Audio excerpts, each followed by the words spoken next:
stars, cross the Kármán line. When I fly, I want all survivors to know that you will make it through.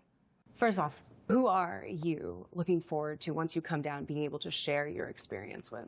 I'm really looking forward to sharing this experience with my mom. Growing up, she was a teacher. She put that on pause to raise her family, and then she was an entrepreneur. And I'm really excited to be able to share this experience with her. She's been on this journey with me emotionally, and I think it's important, you know, to honor the women that raised us and inspired us, and you know, it's a little bit of giving back when we can share our successes with them. What about a message to so many kids who are watching? One of the partnerships and nonprofits a part of Blue Origin is Club for the Future. So do you have a message for the kids who are excited to watch this launch, a historic launch? Believe in yourself, dream big, and don't let anyone tell you no. It's never too late to fulfill your dreams. So some powerful words that you've heard from our astronauts already. And as I said, it is an exciting and active scene here. This is really a generational event. And throughout the morning, we are going to check back in and hear more from the rest of our astronauts. Carissa? Thank you so much, Tabitha. And yeah, we're going to be checking in with you all day long leading up to launch as well. Thank you so much for that. So Ariane, obviously a whole new experience for these ladies, right? Walk us through, myself included, since this is my first launch. What have these women been, you know, going through, and how have they prepared for today's launch? Sure. So for our astronaut training program, we have our astronauts arrive on site 3 days in advance. And they go through just 2 days of training. It's 2 intense days of training, but really that is all that they need. So what are some things that we walk them through? You know, what we call ingress and egress, just fancy words for saying how to get into the capsule, how to get into your seat, how to buckle your harness. That's really important. It's a 5-point harness, much like a race car harness. How to get out of your seat. You just kind of turn the click on the button on the harness to get out. How do you also get out of the capsule? We go through emergency procedures, obviously hoping nothing, you know, they don't need to use them, but all of this is about getting them acclimated. More of that. We get them situated with our launch site. We take them out to the tower. We had the good fortune of going up to the top of the tower a couple of days ago. Well, let me throw it back to you. Even with the rocket there, without the rocket there, you felt something, right? Oh, yeah, going up in that elevator, I was like, oh my goodness. I can only imagine how they felt. But the importance for them, you know, again, in my world of football and sports, it's the run through. Here we are at the top there, and the rocket, and again, correct me if I'm wrong, Ariane, will be right behind where we're standing, right? That's precisely, sort of that is the gantry that goes out and connects with the capsule, yeah. Yeah, but a walkthrough, right? It's important for them to get acclimated so they're not doing it for the first time when they're about to go to space. So very cool. So much has went into it. We even got to peek in yesterday a little bit of the astronaut training, and I got the great fortune of going in the capsule and sitting in the seat. It's an incredible experience. But you mentioned those 2 days, and safety, of course, always top of mind here at Blue Origin and in space flight. So, Kristen, how does New Shepard stack up against some of the other spacecraft? It's got a great track record. And, you know, if I'm Gail King, again, I'm going to talk about Gail King a lot today. Who has admittedly said she's very nervous. She's nervous about it, which I find so refreshing. You know, you don't always hear that from the professional astronauts about to go to space. She's admitted that she's nervous. So if I'm nervous, I would feel a lot better knowing that the rocket that they're about to fly on has an abort system or an escape system. And not only does it have that, but it has been tested and worked in real life multiple times. And so for those of you who have perhaps never watched a space flight before, the rocket's split into 2 parts. You have the booster on the bottom and the crew capsule where the astronauts are on the top. And so in an abort, or if something were to go wrong, the capsule could jettison away from the explosive, from the rocket itself. So that's critical because it means that the astronauts could get to safety. And as Ariane and I have been talking about, it's been tested 3 times, at multiple times during the ascent, and they actually tested it in real life once, back in 2022 when there was an in-flight anomaly, and it worked. That was not, to be clear, that was not a test. That was we actually was a real used thing. it, so it's not like we had set up this scene for us to test it. It worked perfectly. And it was uncrewed, right? But Correct. if astronauts had been inside, they would have been Perfectly safe. fine. Those payloads actually came out quite nice. We had some scientific experiments in there that really enjoyed the flight. Yeah, safety being paramount. Well, as I have admitted here, this is my first launch. I'm learning so much and have learned so much from you guys with your generosity over the last few days and months. But my day job is an NFL host for pregame shows, and I work with a guy named Michael Strahan. You might know who he is. Well, guess what? He became an astronaut when he flew up to space on New Shepard 19, and he has some words of encouragement for today's crew.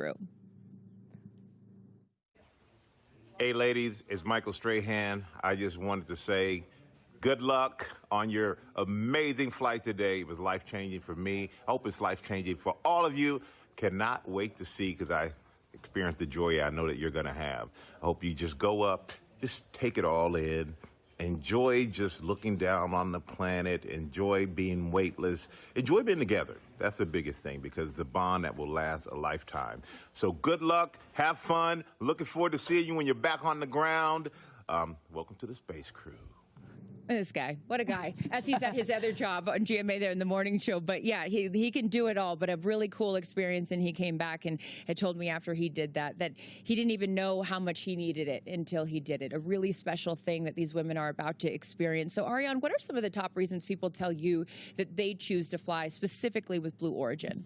So first and foremost, a lot of them come to us saying, this is a dream I've had since I was a child. And they are so ecstatic that finally they have the opportunity to fly, and to fly now. You know, you can, it has taken so long for us to get here, and so now they can actually buy a ticket. I'd say the second thing is we do get those adrenaline junkies who have been like, I've been to the top of Everest, I've been to the bottom of the Mariana Trench, you know, I've flown in a, in a MiG fighter jet, but there is no other way of getting this sensation, both from you're going Mach 3 times the speed of sound, but also you're getting this insane view from up in space.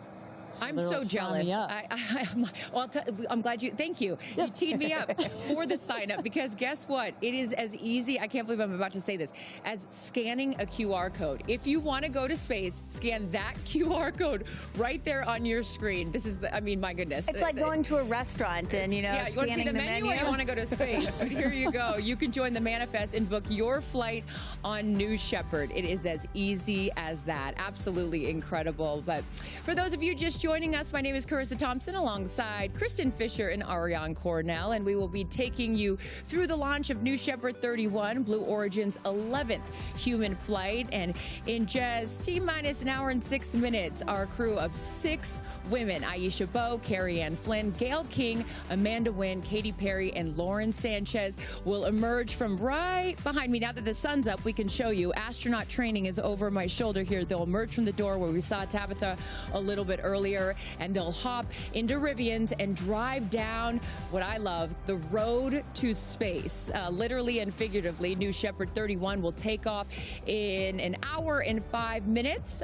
So right now, we're going to hear from another one of our astronauts, Tabitha Lipkin, caught up with Katy Perry. A big part of your life, of course, is your daughter, Daisy. Yeah. I want to know, does she kind of have a concept of what's happening, or like, what are your feelings around sharing this with her? I mean, she's 4.5, so she's still trying to figure out what day of the week it is. Sure. But it is very normal, for us to talk about mommy going to space now. And I will be so excited to hold her when I land. Do you have a message for your family in this moment? It's okay. Yeah, no stress. I'm going to be very emotional this weekend, of course. Yeah, it's an emotional thing. It's a big journey. It's huge. My message is that I love them.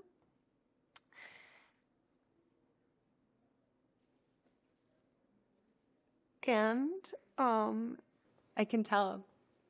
You've got so much love in your heart, and I appreciate you sharing that with me, especially in this moment. Take all the time you want. The message to my family is that I love them so much, and I'm so full of love, and I am so grateful to be representing a fearless female in my family, which is a domino effect from my mom, from my sister, and definitely something I feel from my daughter. What are you taking with you to space? I'm taking bracelets that represents the pillars of my foundation that I started with my sister called the Firework Foundation. I'm bringing almost 300 of them so that I can bring them back home for the 6th, 7th, and 8th graders that get to come to Camp Firework. They're going to be so excited. They're going to be very excited. It's really for those kids to inspire them as well, to never put limitations on their dreams. I'm going to be bringing a daisy, a real-life daisy from the earth to remind us that, you know, the earth is very precious. I'm also launching a tour on April 23rd in Mexico, and I'll be on tour for the rest of the year. And I think it would be pretty cool to reveal my set list for that tour in space. Is that what you're going to do? I just might. We can look forward to? Just on a little nugget? Little nugget, yeah. So with that, take advantage of it. Like, what's your message to your fans? Thanks for being on this journey of a lifetime with me, and what a ride it already has been and will continue to be. Obviously, buckle up. Oh, I love seeing her vulnerable, right? I mean, we always see her, she's tough, she's all this, but showing that emotion, that's a real thing. I saw her little daughter, Daisy, yesterday, and she's wearing her all pink astronaut suit, and she keeps going around being like, my mom's going to space. It's such a cool thing. And for all of you Katy Perry fans out there, I know there are a lot of them watching. It must be cool to see that. And revealing the set list, which is also very cool, up in space. But Kristen, today marks the first all-female crew on a Blue Origin flight. What does that mean specifically for you? It hits home because, you know, my mom was a member of NASA's original 6, NASA's first class of women astronauts. Dr. Annalee Fisher there, and that's my dad, Dr. Bill Fisher on the right, who was also an astronaut. And, you know... Which is incredible, by the way. Like, both of your parents being astronauts is just, wow. And they both, I'm actually wearing the necklace that they both flew into space today. Wow. And so with my mom, you know, it took that entire class, NASA's first 6 women astronauts, it took them 2.5 years for all 6 to fly into space. You're adorable. And it's so cute. And now Blue Origin is sending 6 women into space in a single day. I mean, that's progress right there.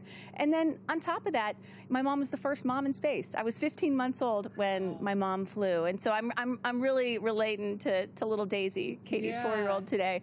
But you know, back then when she flew in 1984, there was some people thought it was really impressive and incredible what she was doing, but other people were like, my gosh, how can you leave your 15-month-old baby back on Earth? And so today, here we have 4 moms, 2 mothers at the desk, a grandmother going up in space. I mean, it's truly generational progress, and it's just so cool to see. And I got to shout out to my daughter, Clara, who's watching at home, who is so upset that she can't be here today because she wanted to meet Katy Perry. But you know, hey, you got to go to school. So I got to go to school. I should mention to you that actually we at Blue Origin, we've got these what we call our business resource groups. So they're groups that you can join as the employees, and we've got one for the Black community, the Latin community.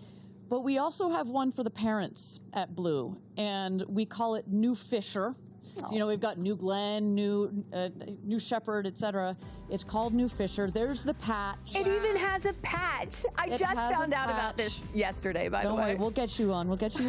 So it is so important, you know, what your mother has done and what these women are doing today. Well, and you know, ultimately, if space is about, if we're here to open up space to everybody, you know, someday in the future, it's not just going to be, you know, adults that go into space. It's going to be kids too, and entire families. So that really is also what today is about, the start of all that. It is. It's really special, and I love that it's getting light, so you guys can really get a full scope of what's going on behind us. And with that, we're going to send it back over to Tabitha Lipkin, who's moved over to the viewing platform where friends and family will watch today's launch. And Tabitha, one of today's astronauts, had a connection to Blue Origin before she even joined the crew. Tell us more about that. Oh, and it is such a beautiful connection. So I want to focus on Aisha Bowe for a moment. I mean, she just embodies what it means to be multidimensional, right? She talks about going from community college to space. She's representing the Bahamas, and she helped founded projects like STEMboard and Lingo. But within being multidimensional, she also was a mentor for an employee right here at Blue Origin who helped build the very rocket she is about to take off on. What was it like when you put the flight suit on? Gosh. Okay, the flight suit, first of all, we look good. It's amazing. Like, as I pulled up the zipper, I felt like a superhero. And then I just reflected on my life and the journey to the flight suit. My 92-year-old grandfather is making the journey to see the flight. And where he was born in the Bahamas, they didn't have aircraft. He used to ride his horse around all the time. And so now he's taking an airplane to come see me fly to space. And that was at the top of my mind when I was zipping up the suit. What is your connection? You mentioned this briefly when you were at NASA. There was an intern who now actually works here at Blue Origin, and you guys are tied in together. I want to know that story. I went to an aviation museum day for young girls who were interested in aerospace, and I met Claire Luce. And she said, I want to be an aerospace engineer. And she asked if she could come visit. And I was like, yes, of course. Well, that one day turned into me mentoring her, and that 13-year-old girl became a 16-year-old who had an internship at NASA, who then decided to become an aerospace engineer. And today, Claire is working on the very same rocket engine I'm going to fly on. And so to know that when I step in that rocket, that someone who I've known since she was 13 has had her hand in making sure it's safe means all the world to me. I mean, just an incredible story, right? To have that connection with Claire. And you know, Aisha's also been a big proponent of Club for the Future, which is Blue Origin's nonprofit, where you can get free space-related lessons, but also we're sending postcards to space. And Aisha specifically is sending postcards all the way from India, Kenya, the Bahamas, and all across the United States. Pretty remarkable. Oh, that's such a great story. Thank you, Tabitha. We will check back in with you in just a little bit. But in seat number 1 will be Lauren Sánchez, who has seen her fair share of human flights from the ground. And I had a chance to catch up with her to discuss her flight to space. You know, we talked even years ago about the idea of you guys doing this, and now it's coming to fruition. So take me through that journey, the all-female space crew, sort of, and how we got from the idea to it actually becoming a reality. All-female space crew, can you believe it? Can you believe it? I can't believe it. I mean, it's really, I hear that, and I have so much gratitude that we're able to do this. And it all started when I came here and watched Jeff go up.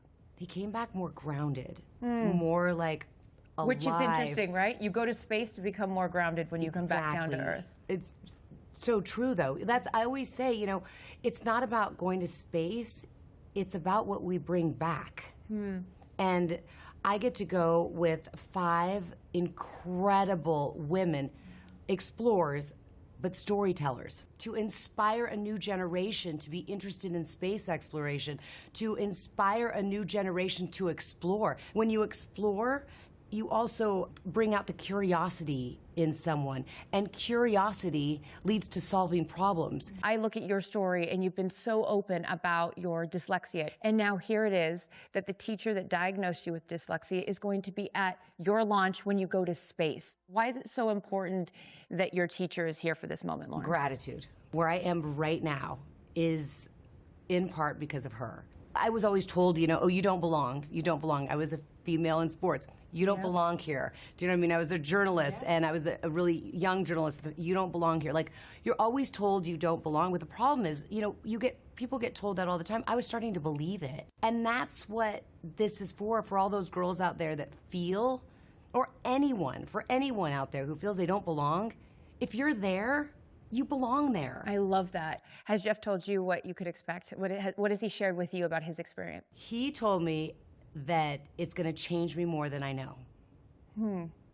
And I believe him. Yeah. He goes, I can't even explain to you how you're going to be changed, but you will be changed. What would you tell the little girl in the back of the classroom that is scared to go up to the front and do the class presentation or answer the question? What would you tell that little girl as you sit here just a few days away from going on this incredible adventure? It's okay to be nervous. it's okay not to be the best. It's just okay, and you belong here. Oh, I love her. It is worth mentioning, you guys, that going up with Lauren on her flight will be a Teachers in Space student experiment inspired by students across the United States, which will measure things like acceleration. So this is a different QR code. Access free space as we await astronauts coming out of training onto that road to space. Again, full admission. This is my first launch. I don't know how this with you. Explain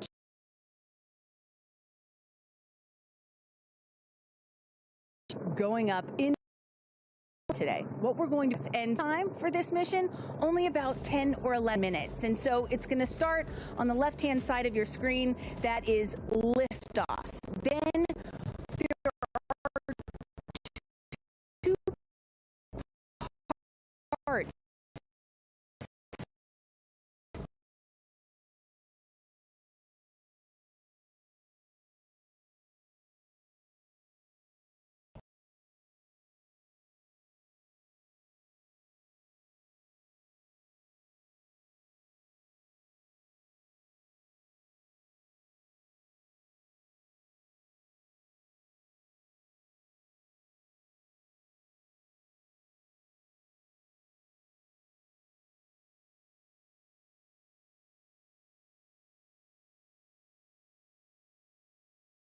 Parachutes and come down to a nice cushy landing on the desert floor. Again, total you make time it sound so 10 easy. to 11 minutes, right?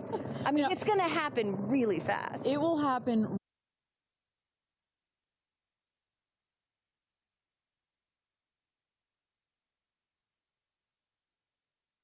It feels, it still is a rocket launch. This thing is going to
go.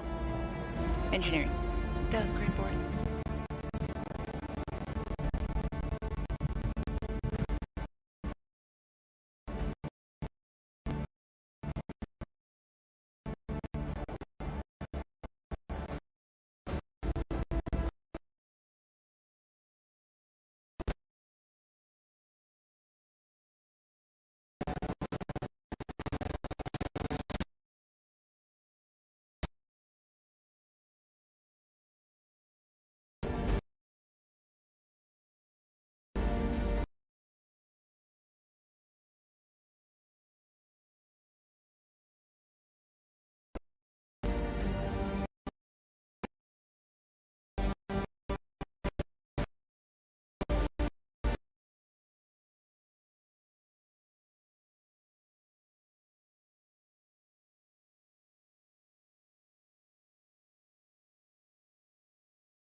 it. I love it. Well, I think what's so fun about this, to your previous point about this full experience and getting access to see them and send them up, it has to give them some comfort, right? I mean, you're going to do something that is so out of your comfort zone, that to see and to be around people that you know and that you love on your way out to the road to space is really special.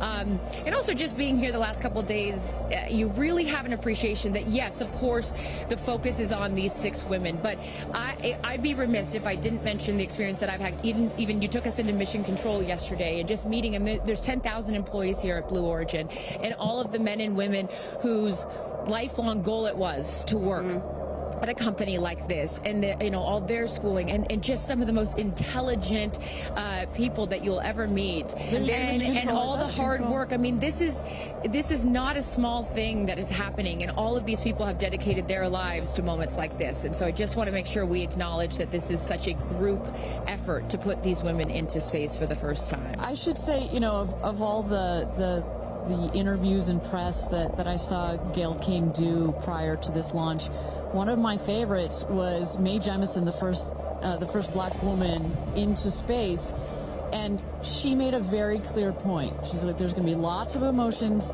on, I want to say game day, on launch day, on launch day, but as you can see, she's got tears in her eyes already, and just know that you have some of literally the world's most intelligent people that are taking care of you, that are watching this rocket, not just today, that the energy that has been put into this vehicle over the last several years, the several months that have been taken to plan this mission, and in the last final days and hours as we check the vehicle, we only send them out there and only send them up into space when everything is ready. We take this very, very seriously, and as Kristen said, this feels like it's getting a bit routine, but every mission is not routine for us. We make sure that we take it seriously. It is routine, I should say, but it is... That's a good thing. It's a good thing, and our team is paying attention, and no detail is missed on the day of. And there's a saying that spaceflight is a team sport. It's not, there's so much focus on the astronauts, but it really is a team sport, and I think we really got a sense for that yesterday going into mission control. For those of you just joining us, Carissa, Kristen, Ariane here, Tabitha with the friends and family, and then we see the astronauts here. They have loaded up from the astronaut training center. They're in the Rivians, going at quite a speed, I will say, on the road to space, which is really beautiful. I was just going to say, which is such a beautiful shot there, the aerial view from our helicopters. But there's been conversation leading up to this, and I loved, Kristen, you had pointed out when you get asked, like, well, why do this? And you had said something that I thought was so interesting. It's like, well, then why travel? You say it more eloquently than I do. There is, of course, criticism, right? Like, why should we care about this? Why should we care about your average person, even though these women are not average? Why should we care about them or celebrities going to space? Or why should we even be going to space, period? And my answer to that is, well, why do we travel? Why go to Paris? Why go to London? Why go to Japan? It's because it does something to you that's different than just looking at a photograph. You experience it in a different way, and it changes your perspective. It makes you a better person. It makes you understand other cultures and civilizations and other people. It makes you have more sympathy. And you hear about the overview effect that these astronauts often talk about when they come back to Earth, and that is where you don't see Earth with borders anymore, and you realize that we are all just one. So I'm excited to see what they have to say. And I'm excited. Look, the moment has come here. So Ariane, walk our audience through sort of what happens next as they are approaching. Sure. So they have just driven down the road to space, the 2 miles. They're going to go to the north end of that circle and jump out of their Rivians and take a cool shot, a photo that is, with the rocket in the background. Again, all of this is very tightly choreographed, and we want to make sure that they do this quickly so that they can get back in the Rivians, go back around the circle to the base of the tower. At that point, we're going to get them into the elevator that will take them up to the south tower. That's the one in the background. They will enter into the safety shelter where they will spend a couple of minutes there while our crew, the Blue Origin crew that is up on the tower, gives the final thumbs up that they are ready to load the crew into the capsule itself. You know, this is safety is paramount at Blue Origin, so we want the minimum number of people out there next to the rocket for the least amount of time. So we keep it fast. We keep all these procedures tight. But we got to do a quick photo shoot by the rocket. I mean, so good. It's history, you know? We got to capture that moment. And again, for those of you just joining us, this is something that I was not aware of. That beautiful rocket right there, News Trevor, didn't come out until this morning, right? So explain a little bit more for those people that are just tuning in, sort of how the setup works. Sure, that is correct. So at about 2 o'clock this morning Central Time, we rolled the vehicle out there you see on the truck. With the capsule already what we call mated to the rocket. You'll see here in a moment the rocket, it goes very slowly, just want to make sure we take care of our baby as well. Goes out there, the truck will turn the vehicle vertical, and at that point we connect all the pipes and the hoses to the vehicle, and we start loading the vehicle with propellant. Right there, it's empty. That's for safety and security reasons. That's also, it makes it easier to turn vertical. We'll load the vehicle with propellants all the way up to the last moment. We put in there, you heard it earlier in our webcast, liquid hydrogen and liquid oxygen. Those are the two propellants that fire into what we call our BE3 engine, our Blue Engine 3. And our team in Mission Control from that point on has got their eyes glued to their monitors to make sure that the propellants in the tank stay within bounds, within temperature bounds, within pressure bounds. As they make their way here onto, they'll take the elevator, right? They won't take the stairs. That is correct. Yeah. So we just inserted the elevator relatively recently. It makes it a little bit more comfortable as you're going up to the top of the tower. You know, we're at about 3,000 feet above ground level in altitude up here in a dry, dusty desert. We just want to make it a little bit easier for them. And it's worth noting, too, so the 6 women are headed up. We saw Jeff is with them as well, but also crew member 7. Explain to those at home who crew member 7 is. Right, it's like, well, if you don't mind, I'm going to use a football reference for you, Aaron. And we come, I called you Aaron like your girl. Sorry. Oh my goodness. We're often confused. Oh my goodness. So it's like the 12th man in Seattle. This is like the 7th crew member. There's 6 crew members that are going obviously in the capsule. But nobody from Blue Origin will be in the capsule. It'll be the crew member 7 that has been training them. We saw Sarah Knights as the second driver in addition to Jeff Bezos. And then, a little confusing, we've got a second crew member 7 who is going to be on Capcom, or capsule communicator. Today, her name is Laura Stiles. She will be the person that is in our astronauts' ears, communicating with them, making sure everything's going okay, also telling them, hey, this is when you can unbuckle, and this is when you can... That's Sarah Knights right there, exactly. And now we are looking at what? So now the crew, as well as you see Jeff Bezos there, have gone into the safety shelter, and we're going to wait there. You see Sarah Knights on the right. She's going to just communicate with the Blue Origin team that is at the other tower just next to the rocket to make sure that everything is set and sorted for them to do their final load. This happens very shortly here. We clock it at about T-minus 35 minutes, but we'll only do it when we're ready. And in case some of you are wondering what a safety room is or why it's there, it's, again, what Ariane was talking about. You want to keep these astronauts as safe as possible for as long as possible. Of course, they'll be safe when they actually get in the rocket, but just in case anything were to go wrong, we had the chance to go inside this room a few days ago, and it is, I mean, is it a bomb-proof room? Do you want to say that? I mean, it is. It is. Yeah, and you feel it when you're in there. You're like, oh gosh, now This it is feels real. Yeah.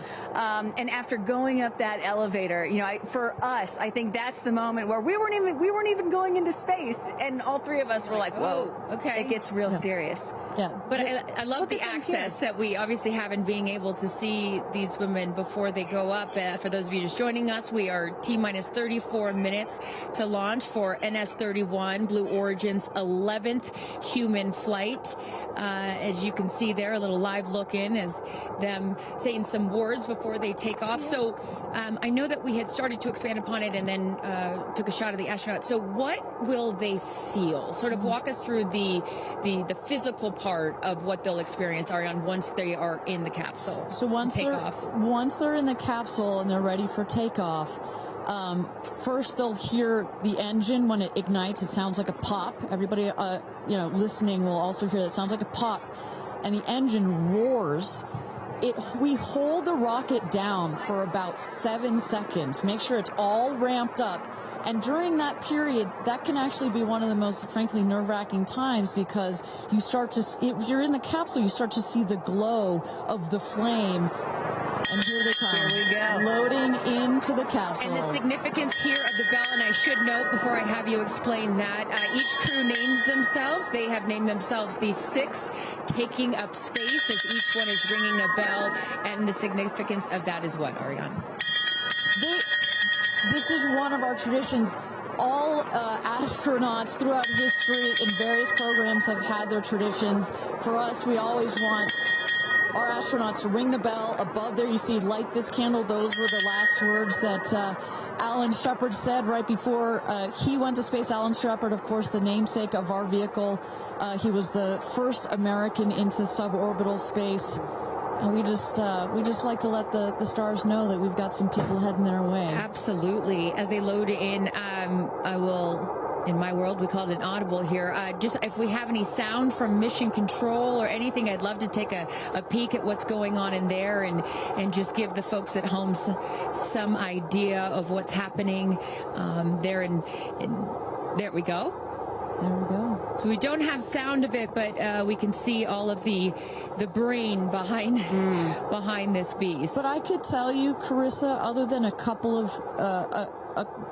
of discussion points on the radio, honestly, it's about this quiet when you're in there. Really?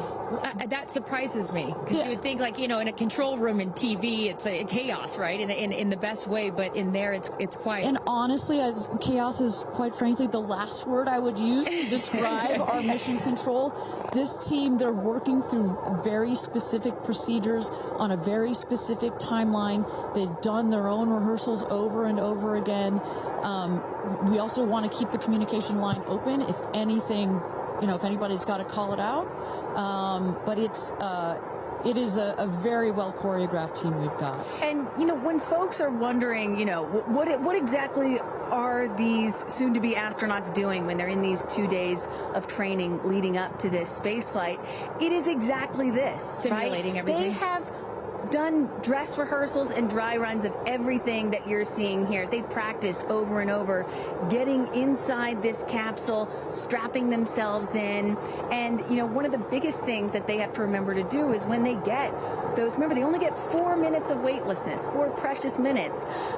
They have to unbuckle and then buckle back in at the exact right moment. So those are some of the things that they're learning to do and practicing while they're training in that building right behind us. As we look at New Shepard 31, the 31st mission, the 11th human flight here for Blue Origin. We are T-minus 30 minutes. Carissa Thompson, Kristen Fisher, Ariane Cornell with us, and Tabitha Lipkin at the tower. I am going to be leaving here in just a few minutes. I'm going to go to fallback 3, an area. Then I will wait for the capsule to land. I'll wait for the recovery team to come out and then bring you interviews from each of our astronauts as they arrive back here on Earth. I cannot wait for that. Again, we've seen them load now into the capsule, and I just would love, some more play-by-play, Ariane, of sort of what now this process looks like, as it's all new to me. And for any of you that are also joining us for your first launch, welcome. And now we'll let the experts tell us what's going on. So you saw them loading. you saw them loading into the capsule. They are getting into their seats. They're getting into their harnesses. It's a 5-point harness, so clicking them all in. All right, we're hearing that Capcom right now. Sorry to interrupt you, Ariane, which is short for capsule communicator, and ready to do the astronaut comm check. So let's take a listen. Laura Stiles has the mic.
Welcome back, everybody. We are at T-minus 26 minutes and 50 seconds to go until NS-31. New Blue Origin's 31st mission for our New Shepard rocket, our 11th human flight. I'm Ariane Cornell here with Kristen Fisher at the desk. Carissa Thompson has left to get into place for her viewing spot for the launch.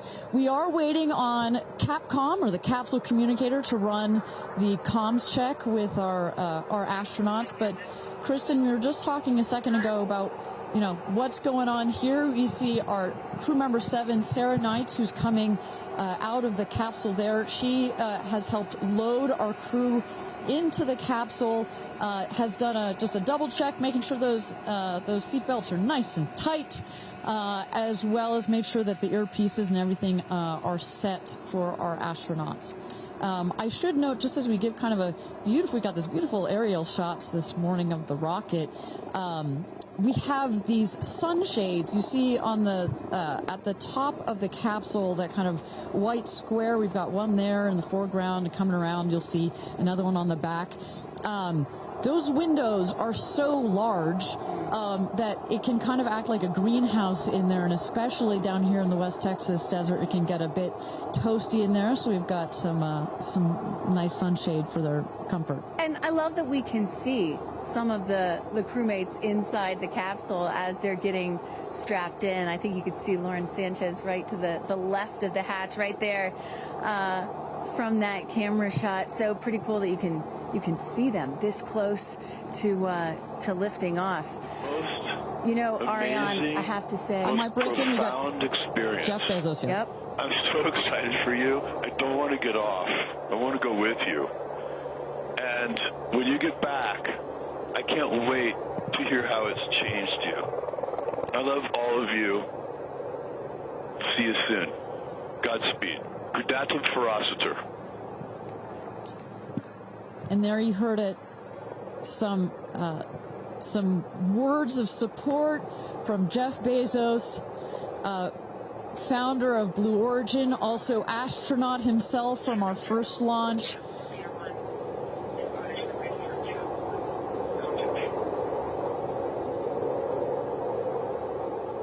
So, of course, Lauren Sánchez is Jeff's fiance, one of her supporters, who, as we mentioned before, got lots of friends and family that are supporting the rest of the astronauts here. They are out at the viewing tower. Let's turn it over to Tabitha. Tabitha, have you had a chance to chat with some of the family members out there? You know, a lot of friends and family have come out here, and it is an exciting vibe. I am standing by with two women who need no introduction. And Chris, I have to start with you. What is it like to be here, and what brought you all the way out here to this launch? Well, Lauren and Jeff, we're here to support our girlfriend and our friends, and I never thought that we'd be talking to you from a space launch. For sure. So this is a really unique experience, and we're just so honored to be here to support them and watch this amazing part of history. And I'm so proud of her.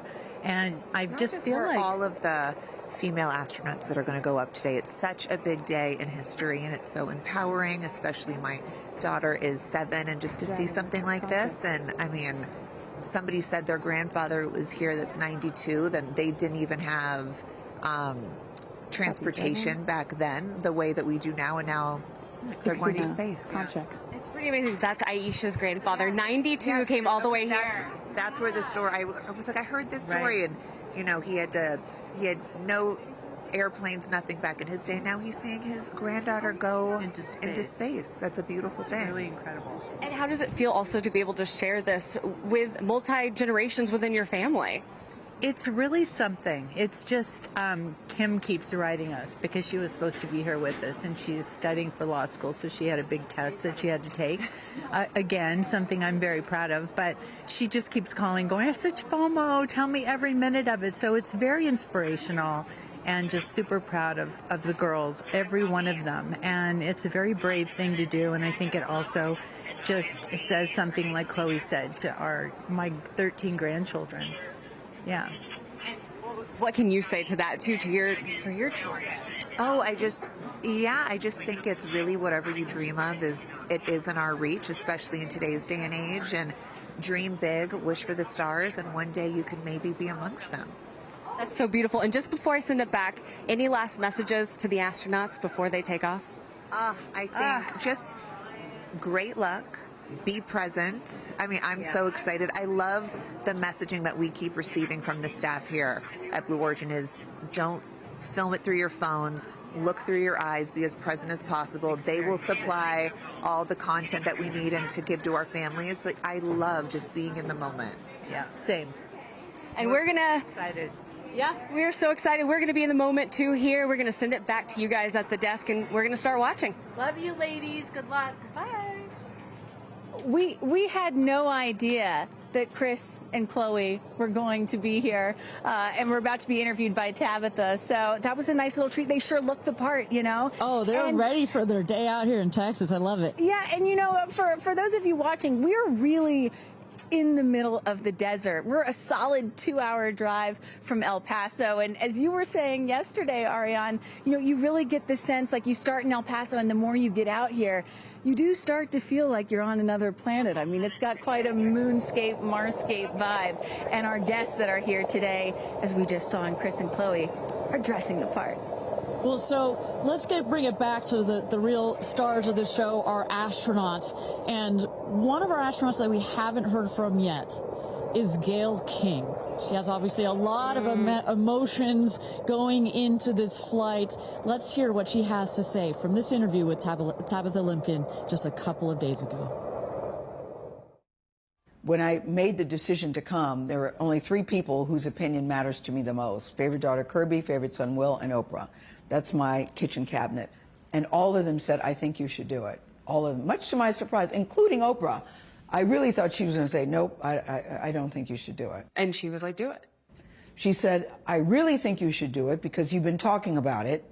And when it comes back and you're not on it, you're going to be kicking yourself saying, I could have gone and I didn't. And I don't want to have to hear about it for the next few years. And, you know, I think everybody in this group is a storyteller and explore, and to be able to take this message and tell other people what it was like from our different perspectives, I think is very significant. Do you have a message for the kids watching? You should always know that no dream is too big.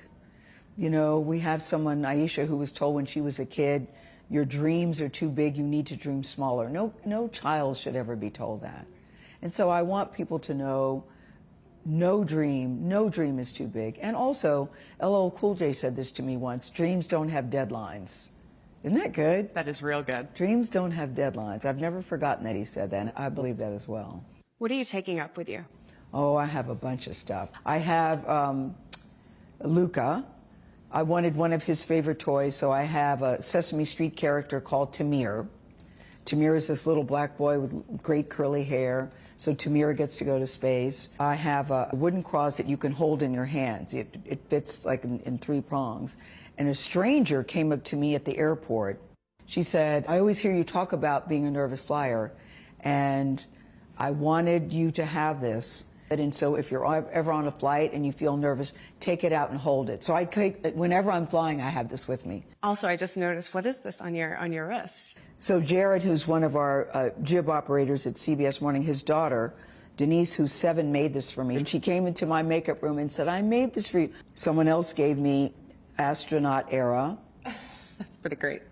Space sister, Amanda just gave me this. I mean, so I feel that I feel I'm pretty well protected. Absolutely. I will say this, as excited as I am, I'll be very glad when we come back down. I will be very, very, very glad about that.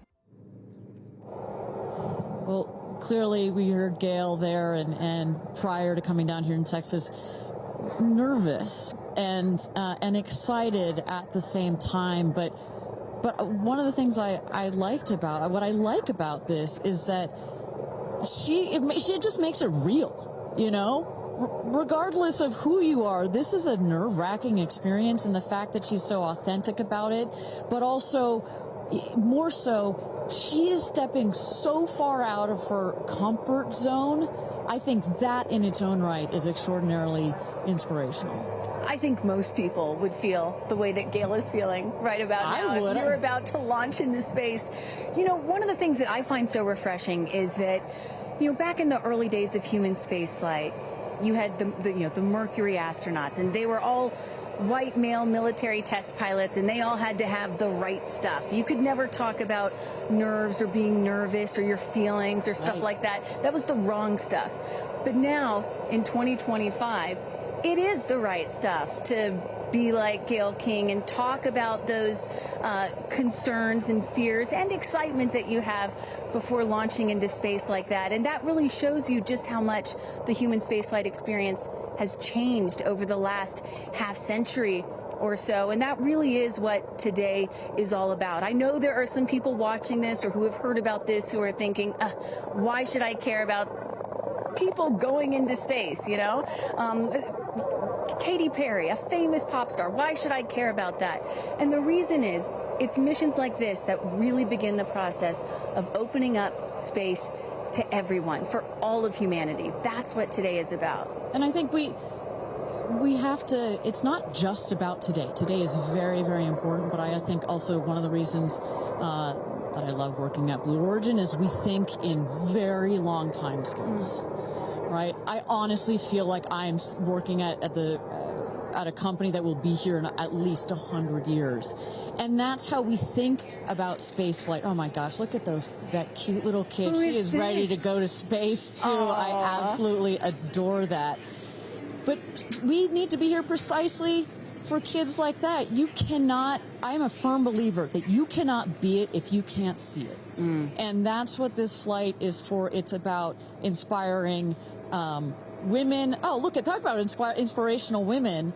Several female astronauts in that group right there. How many astronauts do we have there? I see 4 or 5? At least 4 or 5 and counting.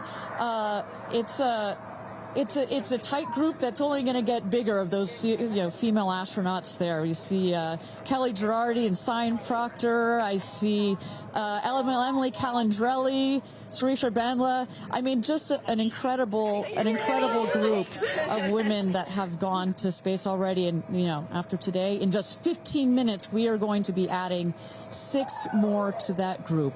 It's getting close, Ariane. It is getting close. So with that. Thank you again, everybody, for joining us for NS-31, our 11th mission, human spaceflight mission to space here. We are at T-minus 14 minutes and 30 seconds, just to give you a little bit of a preview of what is to come. At about T-minus 10 minutes, we are going to have the go, no-go poll. We're going to throw it back to mission control audio. And basically what that is we go through each of the important subsystems, and our flight director, shout out to Michelle Christensen, our flight director, our first female flight director at Blue Origin. She's going to lead that poll, and we're going to go to each one of the groups and say, are you ready to go for this flight? Is your subsystem ready to go for this flight or not? And they will go around the room, and with the final go, no, go, it will be game time here in West Texas for this launch. Look at that. Now, this child is a little younger than you were when your parents went to space. A little bit older. Oh, excuse me, a little older, pardon me. Yeah, because I was just 15 months old when my mom flew in space. And, I think about what it must have been like for her to be a first-time mom and training for her first space flight all in 1 year. And she was a part of NASA's original first 6 women astronauts alongside Sally Ride. Of course, it took them, those first 6 female NASA astronauts, 2.5 years for all of them to fly into space. Now, today, Blue Origin is going to send 6 women into space in a single day. I mean, that's pretty cool right there. Incredible perspective. Also, was your mom just 6 months? You were just 6 months old when she started training? She was assigned to her first space flight when she was 8 months pregnant with me. Can you imagine? God, I have a 6-month-old. I can barely fly down to West Texas from Seattle. She gave birth to me on a Friday and was back in the astronaut office on Monday.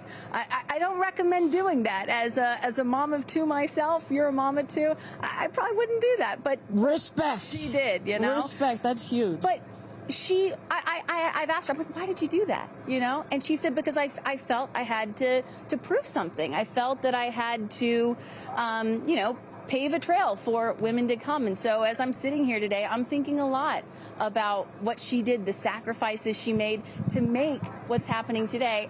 Again, it's not normal. Human spaceflight will never be normal or routine, but this is the beginning of making this kind of travel. We got 4 moms on board, a grandmother, making these types of people going into space very routine. Now, talking a little bit about that, getting back a little bit into the flight profile and what they're going to feel as part of this now routine flight. So the 6 astronauts are currently in the capsule right now, all strapped in, ready to go. Their audio is working. We are waiting for the T-minus 10 here for the go no go poll. At T-minus 0, you guys are gonna all of us will hear the pop. That's the ignition of the BE-3 engine. It holds down the rocket for about 5, 6, 7 seconds. Inside the capsule, they'll start to see the glow of the flame, and then they will lift off. They will take off. They are in a somewhat reclined seat, and they'll start to feel the G-forces on their body. And so kind of like sitting in a car that's accelerating, it pushes you back against the seat. That's the same here, except they're going up. They will accelerate to they'll have 3 Gs. So here on Earth, we're at 1 G. When you accelerate to 3 Gs, so like if you're 100 pounds, it feels like you're then 300 pounds. But Kristen, crazy. It's crazy. But in that reclined position, it's dispersed across your body. Bad. It's not as bad. It kind of feels like a weighted blanket. Oh. And then it nice eases and cozy. up. It's nice and cozy as it gets nice and dark. I'll take a weighted blanket right about now.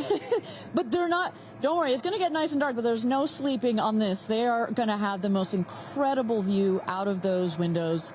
The capsule will separate from the booster.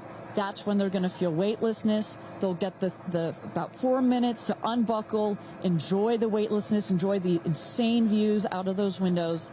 They'll buckle back in, come back through the atmosphere. That's actually when they're going to have the peak G-forces. They peak at about 5 Gs. Which is kind of counterintuitive. You wouldn't think that you would feel the max G-forces on the descent, but that's when you do. But that's when you do, and it's kind of like, because you're coming back through the atmosphere, right? It's thin up there, you come back through the atmosphere, it's thick.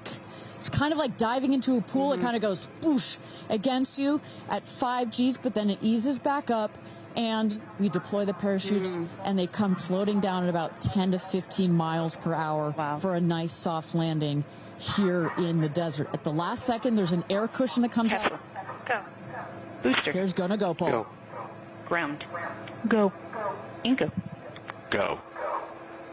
Safety. Go. Capcom. Go. Engineering. Go.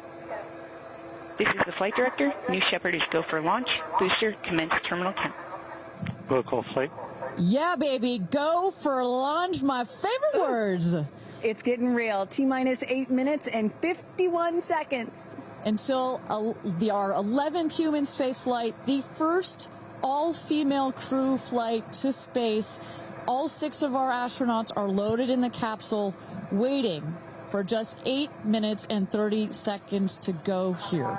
Now, Kristen, we just kind of walked through the flight profile, what it's going to feel like for our astronauts. Oh, we got Carissa up on the tower to chat with more friends and family. Carissa, who you got out there? I don't need to introduce the incredible woman. I don't need to introduce the incredible woman next to me, who is a ray of sunshine. Oprah, you are wearing yellow because Gail's call sign is sunshine. Yes, right. And all of us, the whole family is wearing yellow today. And I, you know, we've been friends. It'll be 50 years next year. We've been friends since we were 21 and 22. And I have never been more proud of my friend than today. Never been more proud, because this is bigger than just going to space. I mean, I think for her, who anytime we're on a flight, she's in anybody's lap if there's the slightest bit of turbulence, has like real anxiety flying, and this is overcoming a wall of fear, a barrier. It's I think it's going to be cathartic in so many ways for her. She told us that she was surprised that you told her to do it. Why did you want her to do this? Because I think life is about continuing to grow into the best of yourself and the fullest expression of yourself. And I think that this is one of the most fullest expressions you can possibly have. And I know that I felt deeply that she would regret it, and I didn't want to hear about it for the next 15 years. I wish I had gone, you know, and I said, there's only one time that all the women are going up for the first time. You know, there will be other trips, but there's only one first time. Incredible. So to be a pioneer is great. What was the last conversation you had with her? I said, peace be still. Hold the God's unchanging hand. He's got your back. That's it. That's it. I know that as we're counting down here, we're getting excited for that go for launch moment. How are you feeling as her best friend? I feel so calm. I don't think I've ever been more calm, because I think it's already done. Once she said yes, once she committed to yes, and Lord, did we all hear, should I do it, should I do it? Since Thanksgiving, we've been talking about it. And so once she finally said yes, I was like, okay, we're going. It's a go. You know what I have loved is her vulnerability, because she's the voice of a lot of us that would be afraid, and she's okay to talk about being afraid. Why has that been so important to show that part? I think, you know, for every woman who's on this flight, it's about fulfilling something within themselves. For Gail, it's about overcoming this great fear and also stepping into the moment of excitement.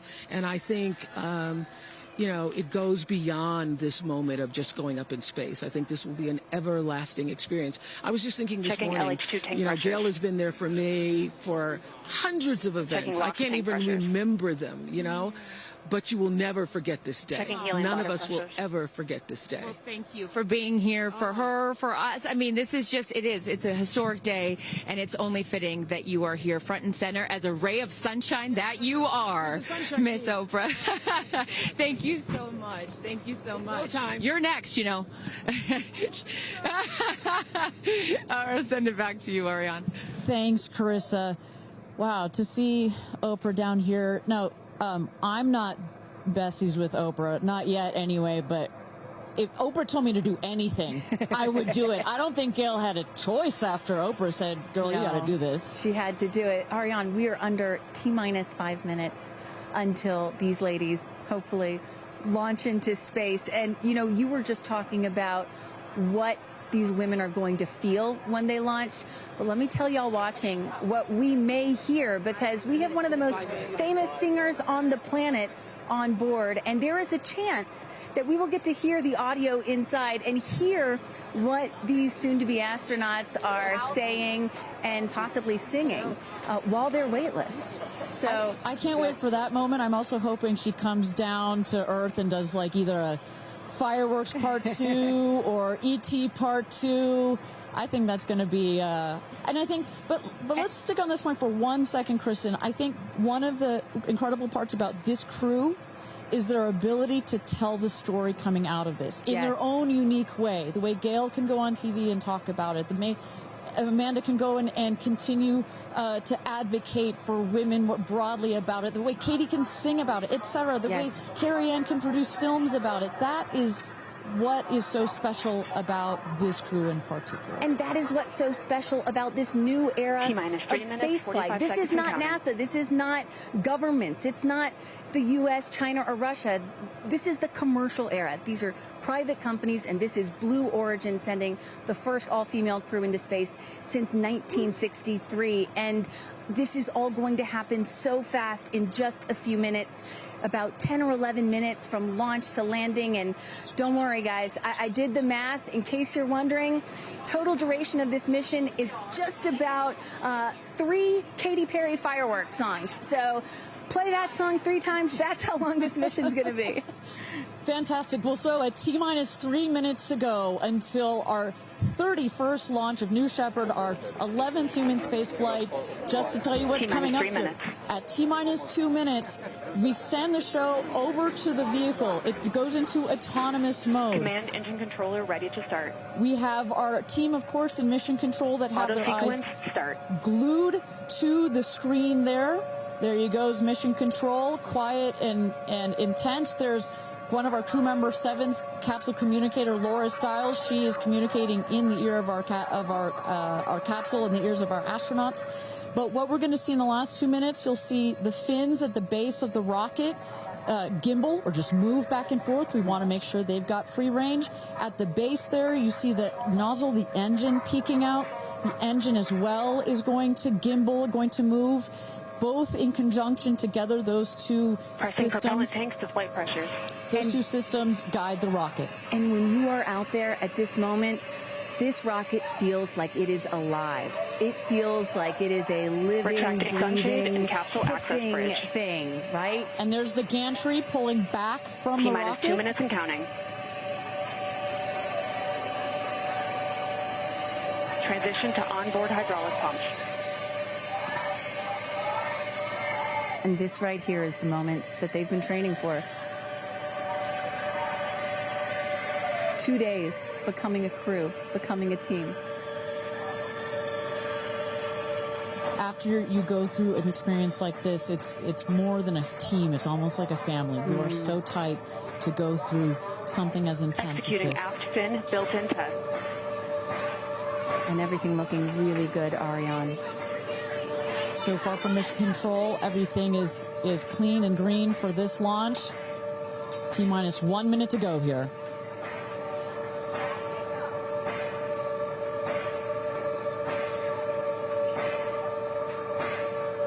Engine thrust vector control built-in test in work. Vehicle is now on internal power.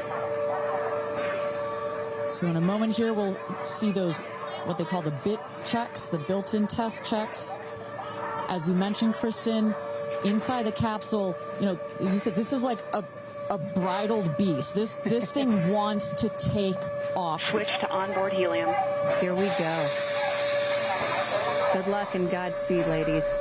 We're cheering you on from Let's planet launch Earth. this Thrust rocket. termination system is armed. T-minus 22 seconds and counting.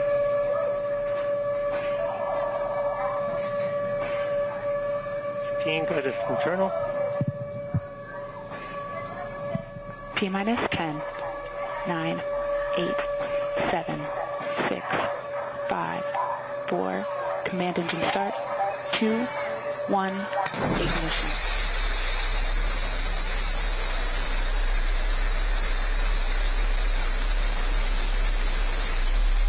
Liftoff. New Shepard has cleared the tower.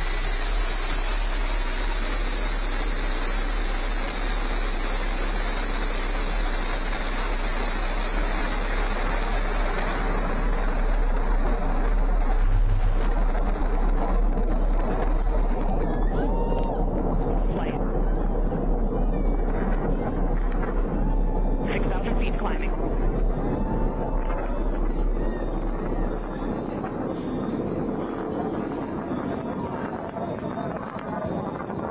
Begin throttle down for Q limiting. Engine response looks good.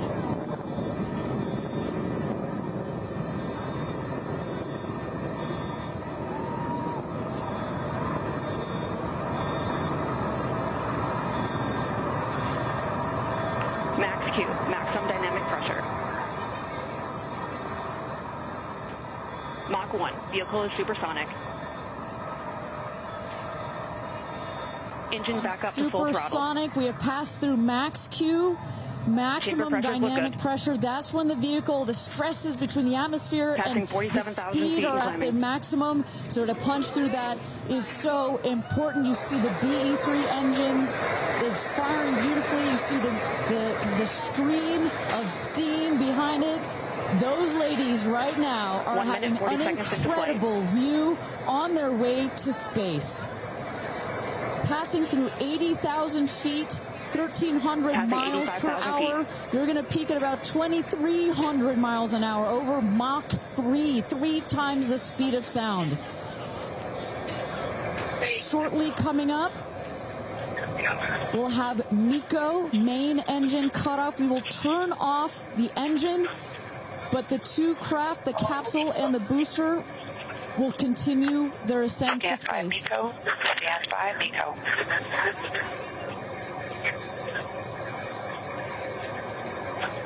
And there you saw the main engine is turned off. We're now going to separate the capsule from the booster, and at that point, Kristen, that's when all 6 astronauts are going to start to feel the weightlessness, and shortly thereafter, we're going to let them unbuckle. And that right there is the most critical milestone of this whole ascent. Oprah watching her best friend go to space.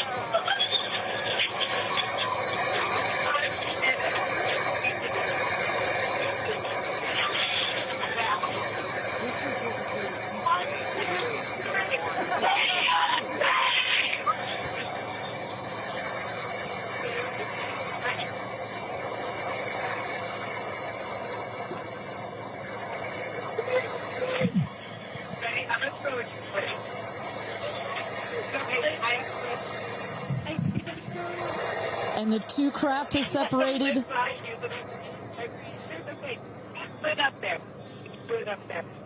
328,000 feet, 100 kilometers. Welcome to space, ladies, or shall I say, astronauts. Oh, the moon! You guys, I have to tell you, look at the moon. Look. Oh, my goddess! Oh, my God. Oh, my goddess! That's our pink moon. I love you, Jackson!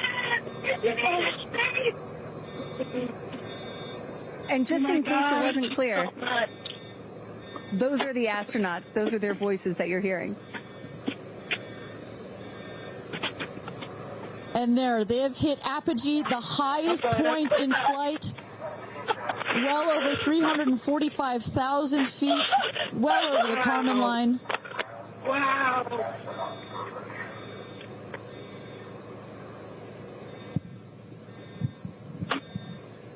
And at this moment, the astronauts have unstrapped from their seats. They are floating. They are weightless. They are experiencing zero-G for the very first time in their lives. And Katy Perry did say that she was going to sing in space. I'm waiting for it. Waiting for it. 1 minute warning. 1 minute warning. So that is Capcom indicating a 1 minute warning for our astronauts to take in those last views before they get buckled back into their seats. At this point, both craft are descending already.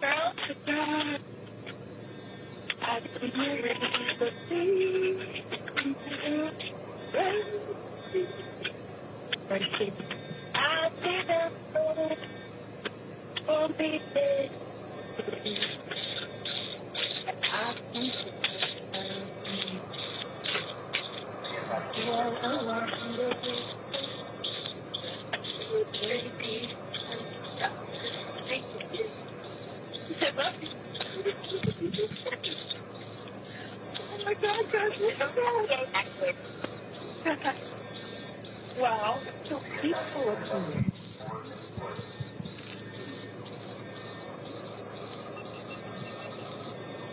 And you hear Dragon.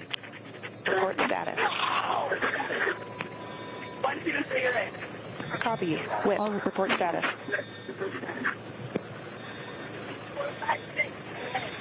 Copy. All astronauts in seat. And a great piece of news there. All astronauts are back in their seats. You see the two craft now. That on the bottom, that is the rocket that is screaming back down to Earth. The rocket will beat the capsule to its landing spot just 2 miles north of where it's taken off from. At the top of the rocket, you see a couple of fins that have popped out. Those are to stabilize the rocket as it comes into land.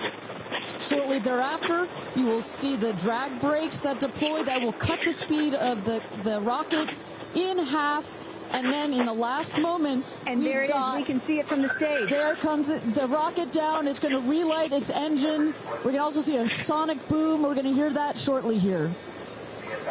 And remember, this is something that had never been done before until just a few years ago. Truly the stuff of science fiction that you're about to watch in just seconds.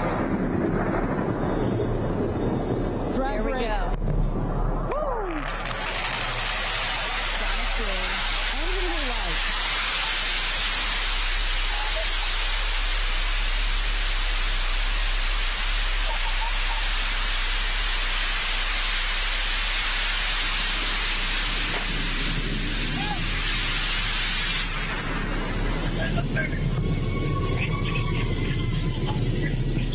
And booster touchdown, welcome home, New Shepard.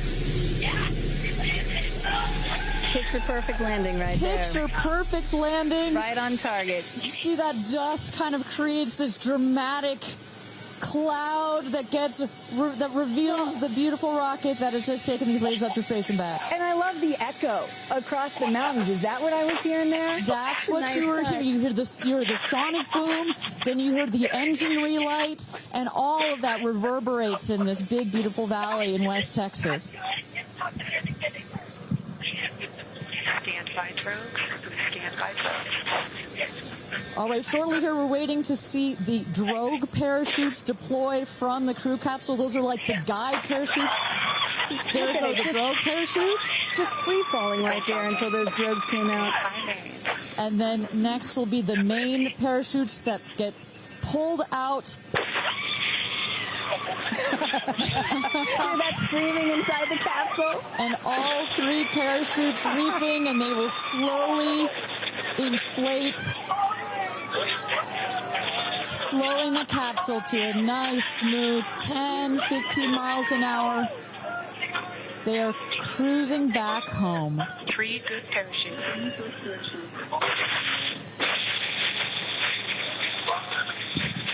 And I tell you, Kristen, from having gone through all of the simulations, I have gone through all of the training.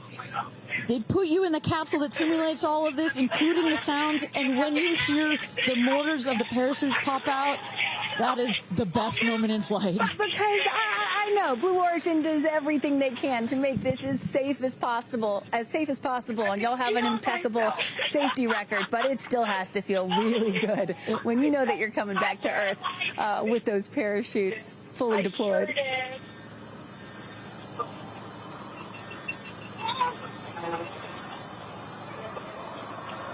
And we can see the capsule just over our shoulder here, going to be landing north and east of the launch pad, coming down softly and beautifully. 500 feet.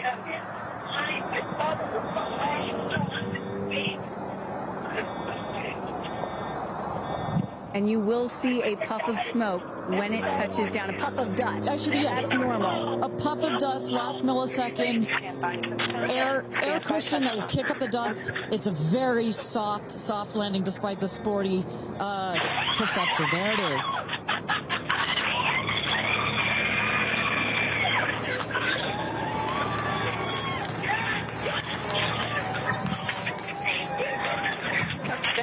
Congratulations and welcome back to Earth. Do status check. Double shot. Kristen, just some incredible images there. The capsule. Copy. Welcome back. Heather. Nice. Let's wait for Aisha just a moment here. Make sure they're doing health checks in. Beautiful. Dragon.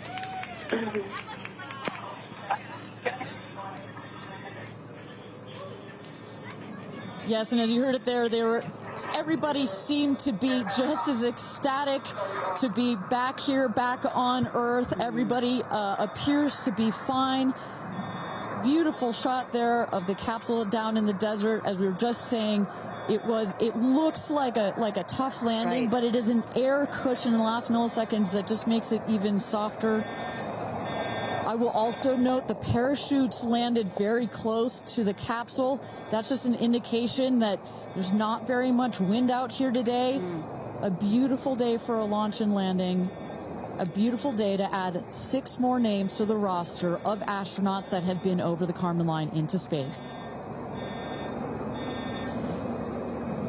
Carissa Thompson, what's the view from your road to recovery in the truck? Oh my goodness, you guys, as I've told you, this is my first launch. So standing out here with family, that moment of watching the rocket and both incredible emotions, relief, excitement. You saw Oprah's emotion, Orlando Bloom, as I was walking into jump in the car to go meet everybody in recovery, he was like pretty good. So I can only imagine how these astronauts, now that we can officially deem them astronauts, are going to feel. I can't wait to get their reaction. We are headed out there now. I will check back in with you as soon as I have them. Sounds good, Carissa. And as everybody can see, she is those recovery crews are screaming out there. So we actually send them out as soon as we spot the capsule.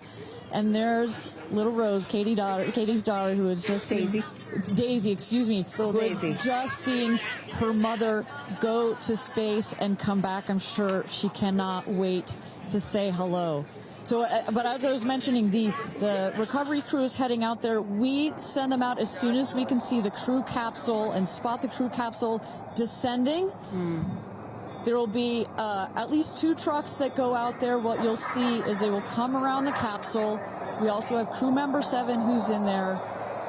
She will run out, go around to each window, make sure that each astronaut is fine, and the recovery crews will safe the capsule before we exit the astronauts. You know, it's hard to pick a favorite moment, right? Launch, landing, it's all good. But the moment coming up might be my absolute favorite, right?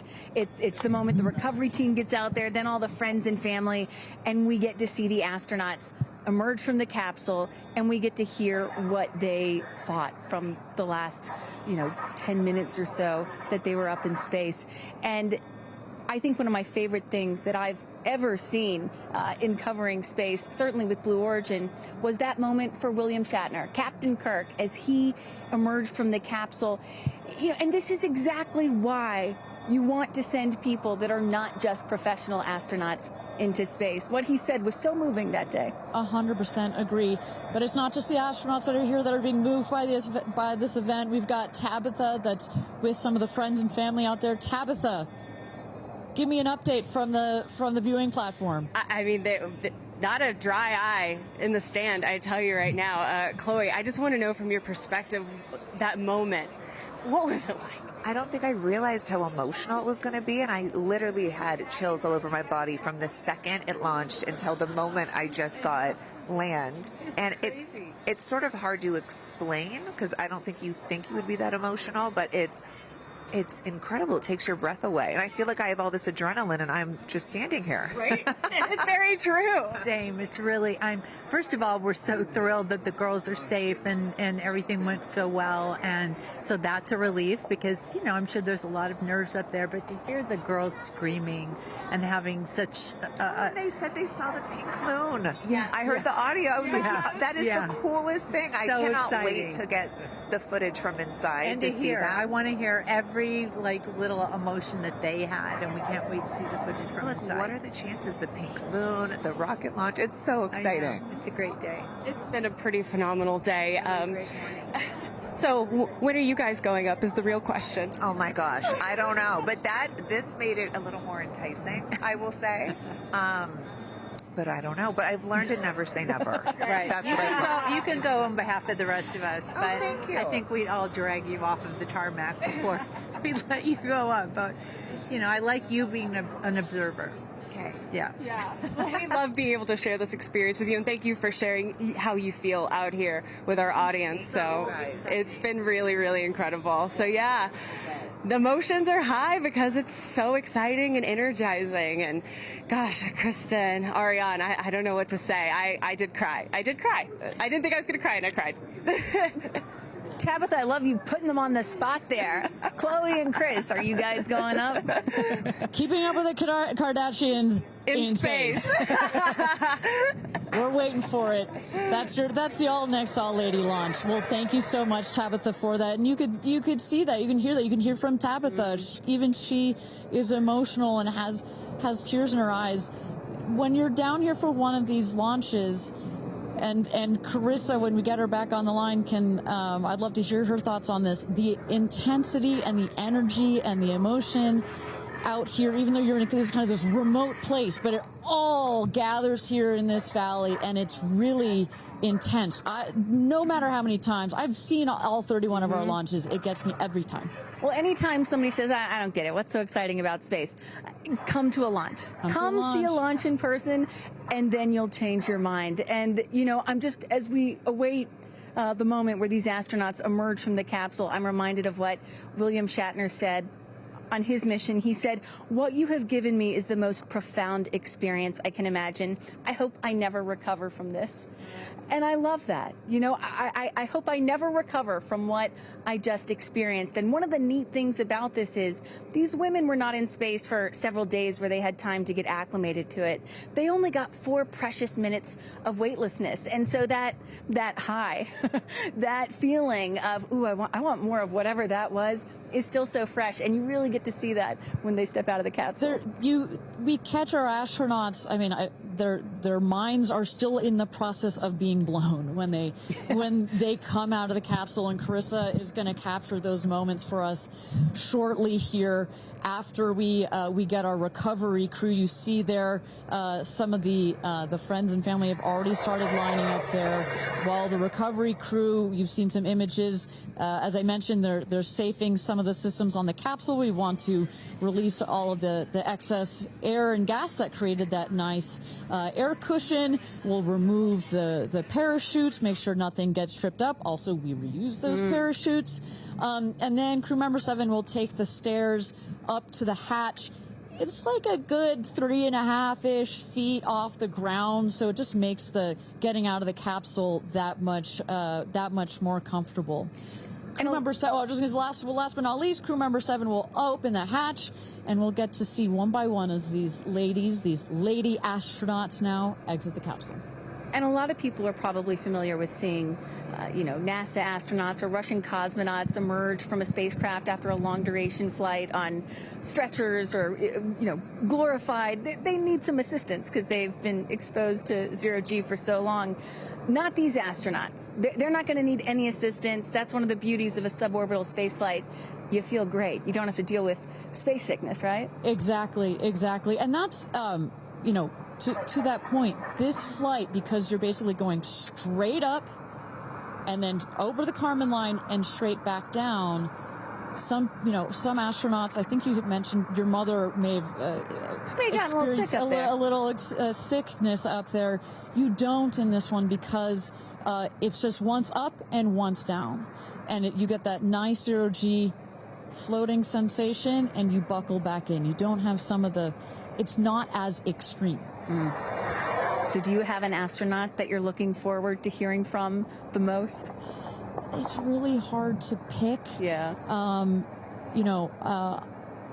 I have to say I'm a huge Katy Perry fan, so I'd love to see what her feelings are. Also, as a mother, our kids are close in age. What does that feel when you have young children? You saw her get so emotional in her pre-flight interview. Is that still the weighing emotion, or is she still just, oh my God, I saw the stars, I saw the curvature of the Earth? What's going to come out of her mouth, but really her heart? And is that Jeff Bezos out there right by the capsule? Kind of hard to see. That is correct. That is Jeff Bezos, our founder, on the left, as well as Sarah Knights, our crew member 7. And I just want to thank our viewers for joining us. NS-31, New Shepard's 31st mission to space, our 11th human space flight. From all parts of this flight, for the booster, for the capsule, for our astronauts, a completely successful flight, one of the smoothest flights we've had so far. And we're now just awaiting the opening of the hatch so we can get some views from our 6 new astronauts. Phelps. And I would imagine Lauren Sánchez in seat 1 will be coming out first. That is correct. They'll go. She's in seat 1, which is next to the left, the left window there. She will go first. And then last in number 6 is Kerianne. That is the window on the right. Side canyon.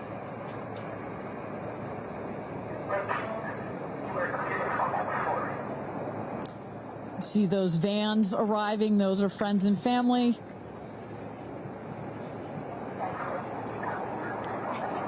And that's Kerianne looking out the window, in the window to the right there. Lauren Sánchez on the left, and you really get a sense for just how big these windows are. I mean, when you're inside this capsule, it's almost as though you're getting a full 360 panoramic view. One of the cool features of this capsule, the largest windows of any spacecraft. So over a third of the surface area of this craft is windows, and that's on purpose. There were many meetings with our founder, Jeff Bezos, where our engineers brought him some windows. He said, nope, make them bigger. They come back, and nope, that's nice, but make them bigger. And what you get here, why is that so important? So many of our astronauts have said, when I got out of my seat, I looked at outside my window, and I turned around, and I looked at the other 5 windows, and my brain created a panoramic view, a panoramic photo of it, because so much of the capsule is windows, and it makes for just an incredible experience. Sarah. Good? Okay, here we go. Yeah. Here goes Jeff Bezos to open the hatch.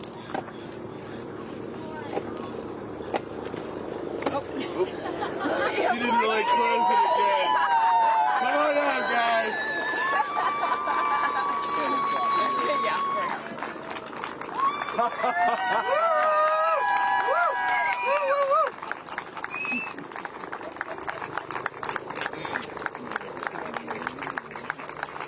This is your baby. Where are my babies? They're over here. Go see them. Where? Oh, we have to go Right there. Okay.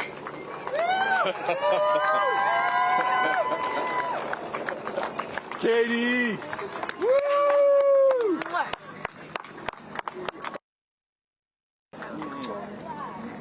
Thank you. Thank you. Amanda!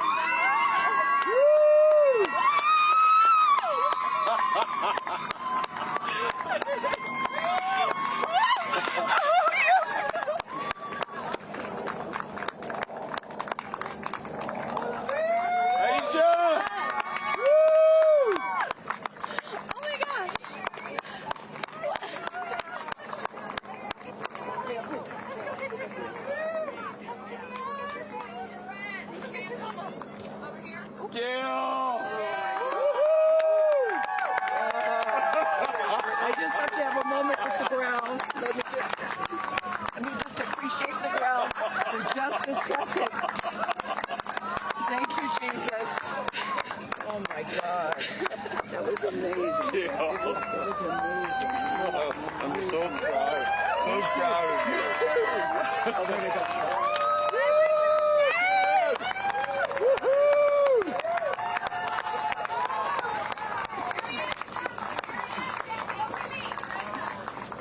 Amazing. I'm so proud of you. Kerianne, we got your people over here. Come right around the bushes here. Come on. I can't I have no, it's not working. So someone just tell me when we're on. Does anyone have our All right, and you just saw it there. All 6 astronauts coming out, all ecstatic. Katy Perry and Gail King both kissing the Earth. Very happy to be back down here, but clearly ecstatic. I don't know about you, Kristen, but my favorite was Lauren coming out and saying, "Where are my babies?" Oh. And I also loved Katy Perry holding a daisy, I believe, and holding the daisy up to the sky after her daughter Daisy. Sweet moment. With that, let's turn it over to Krista Thompson standing by outside the capsule. I don't really have words for it. Oh my God, Lauren, I want to cry just seeing you. I'm so proud of this crew. Like, I mean, Gail, you know, we were just talking in the capsule, doesn't even have ear piercings. She's so afraid to do anything. And she got in that capsule, and I think, like, it profoundly changed her. I mean, for me, I can't put it into words, but, like, I looked out the window, and we got to see the moon. And it was pink. Was it pink? Full moon. It wasn't pink, but it was almost full. And Earth looked so, it was so quiet. It was just quiet. And is it what you expected? No. Better. Oh, yeah. I don't think you can describe it. Because, you know what I was saying? It was like quiet, but then also really alive. And you look at it and you're like, we're all in this together. Like, that's all I could think about is, like, we're so connected, more connected than you realize, because you just see right here, you see, like, you know, states and all these things that, like, divide us, but we're not. And what is your emotion? What makes you emotional? Joy. Complete and utter joy and gratefulness. Like, it makes me want to come back and just hug everyone and be like, oh my God, we're in this together. Like, that's what this is. And Jeff had told you that it will change you more than you know, and I know you're only a few minutes removed from the capsule, but I can tell already. Yeah. Oh. To be this I'm like, I don't cry that often. So I didn't expect to be this emotional, but it's also all the love that was in that capsule, and all the heart and the feelings and all the things, and, like, seeing Jeff before I left, I just went, you know, I had to come back. I mean, we're getting married. If I didn't come back, that would be a bummer for me. Only you, by the way, would say this to me. You said, Jeff, if you don't want to marry me, you don't have to send me to space. Don't have to send me to space. What an incredible experience for you. But the fact that when you're in there, we got to hear some of your audio, but give us some of those moments when you guys, just from the second you took off to the second you landed, describe, if you can, for us what we didn't get to hear. It was a feeling of joy and, like, and camaraderie. It was a feeling of gratefulness. It was a feeling that we're doing this. And, you know, Alan Shepard, I told you about this, did the same exact flight. And he became the first American in space. And 6 women just did the same flight that he did it. Oh, I just want to keep hugging you. It's really cool. Yeah. And I hope that more people get to see this because I feel I don't even know how much it's going to change me. And I want to thank the Blue team. I mean, look at them. I mean, they work so hard to make sure this vehicle gets up and safe. And I'm so proud of you. I'm so proud of you. It's one thing to say you're going to do it. It's another thing to actually do it. And I know there's a phrase in your family that life takes off on the other side of fear. And here you are, just having landed back on Earth. And now you are officially, Lauren Sánchez, already adding to your extensive resume, you are an astronaut. Congratulations. Thank you. I'm very excited. I'm excited to share it with the world, and I'm so grateful to everyone here. I love you. Go be with your family. But to process and download what just happened to me. Well, get on in here, Amanda. Someone that can now articulate exactly how Lauren is feeling. Lauren being so candid about overcome with emotion. How are you feeling? I know, Amanda, this has been a dream of yours, a long-awaited dream, and now it is finally official. You are an astronaut. Congratulations. Thank you so much. You know, I usually have nice words to say, but in this moment, I just want all survivors to know that you can heal. No dream is too wild, and that if it's so wild out there, like going to space, you can absolutely make it through, and it can absolutely be possible. You mentioned to us prior to going up, you said that you needed to go to space to heal. I know you're only a few minutes removed from this incredible experience. Do you feel healed? You know, I had a zero-G indicator that I didn't know if I would bring, and I ended up bringing it. Okay. And explain for the folks at home that don't know what that means, what it is that you're holding. Yes, the zero-G indicator is something all astronauts have that floats once you hit space, lets you know you're there.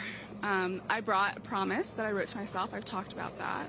And share for what is this right here? Yes, and this one I didn't know if I would bring, but I ended up bringing it and floating it, and it's the hospital band from the day. And I got to honor her today, and I'm so grateful to the thousands of people, the engineers, the scientists, just everyone who has made this a reality. And you also have written here, I know that you had this on your laptop, right? Yes, and this is my zero-G indicator, a promise I made to myself that if I were to pause my astronaut dreams and fight for rights, that one day I would return to her. And it says, never, never give up. Well, those dreams are no longer on hold. You are finally an astronaut. Congratulations. Enjoy this moment with your family, and thank you for sharing it with us. Thank you, Amanda. Kerianne, you said to me yesterday, you said, when I get out of that capsule, I'm going to be an emotional wreck. And I think what I will just say, for anyone that has never had the great privilege, of being here, this is my first time at a launch, and it is very emotional. Describe, if you can, how you're feeling. I have almost no words. It was the most incredible experience of my life to be up there and see like such vast darkness in space and look down on our planet.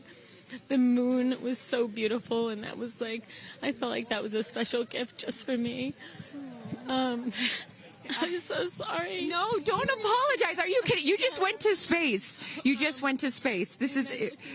Like knowing that everyone I loved was standing down there looking back up at me, and I just hope that these types of experiences, clear a path for everyone to be able to do that. You told us a beautiful story about your son when you told him you were going to go to space, and that, get over here so I can hold you, and that he went back to school and he was all excited to tell his friends that his mom was going to space, and they said, your mom can't go to space. Moms don't go to space. Well, guess what? This mom just went to space. Congratulations. You are officially an astronaut, and I know you're wearing a very special necklace from an incredible group of people that you hold near and dear to your heart. What would you like to say to them watching? I'm wearing a few necklaces today. My dear friends threw me a blast-off party and gave me this feather, which obviously represents the Blue Origin logo, and it felt so special to have it close to my heart. and in space with me. And I feel like it helped me take all of them with me on this journey. Yes. Well, I will let you go enjoy this historic moment with your family, and thank you for sharing it with us. Congratulations. You're an astronaut. Gail, get on over. I'm still floating. I can't believe it. I cannot believe it. I'm so proud of you. And I know that I speak for the collective because you have been so honest. You've been so vulnerable. And I spoke to your best friend prior to you taking off.